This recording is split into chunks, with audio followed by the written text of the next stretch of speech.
So guys, I have a very simple video today to show you. I've always liked doing like tips and tricks and cool things you can do with your phone, your iPhone, your Android, whatever. Reviews are boring sometimes. So I saw this really cool trick on Reddit, which I will link in the description below as well.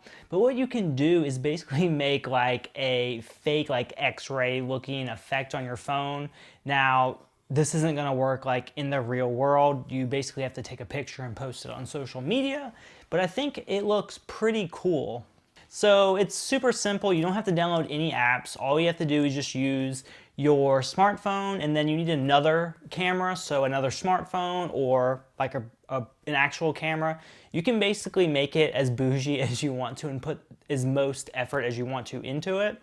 So the first thing you do, you just open up your camera app. You hold your hand with your phone how you're gonna hold it in the picture. Then you basically just let it fall out. Then you take a picture of your hand. And then once you do that, you just go back into your camera roll and you want to set it as a wallpaper. Now, if you're like me and you use like special lighting, sometimes your iPhone will pick up the colors differently than your other camera. So it's best to use the same type of phone or camera. If not, try to set the color temperature the same. Or what you can do, you can basically just go in and edit the color temperature and try to make it match as much as possible. And also, to make it match, you can like adjust the brightness on your phone.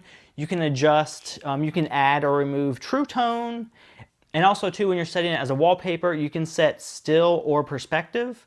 Perspective just makes it move around a little bit. Sometimes I think that makes it so it adds like a more three-dimensional look. And basically once you get it how you want it, you can either videotape yourself or just take a picture, and yeah, it's pretty simple. This isn't like rocket science. It's just a cool little effect that you can share on Instagram, Twitter, whatever. I think it is pretty neat. And obviously you can use this with any type of phone. It doesn't have to be an iPhone, just any phone with a camera. Also too, keep in mind, you could also take it in portrait mode, and then if you have the iPhone XS Max or XS, you can adjust the f-stop and make the blur kind of match the blur of the other camera. So you can definitely get as creative as you want to. Also keep in mind of stuff in the background. You want to kind of line that up with your phone as well. So if you have like a TV behind your phone, you're going to have to pause your TV to make that line up perfectly. Also too, if you want to get crazy, if you have a clock behind you, you want to make sure that also lines up as well. You want the time on your phone to match the time on the clock. We have to give like the best illusion possible to make this look like it's some type of see-through X-ray look going on. And that's it, guys. Don't forget to give me a big thumbs up. It really helps me out a lot. And subscribe to my channel for more tech videos. I post them all the time. So I will see you in the next one. See you later. Bye.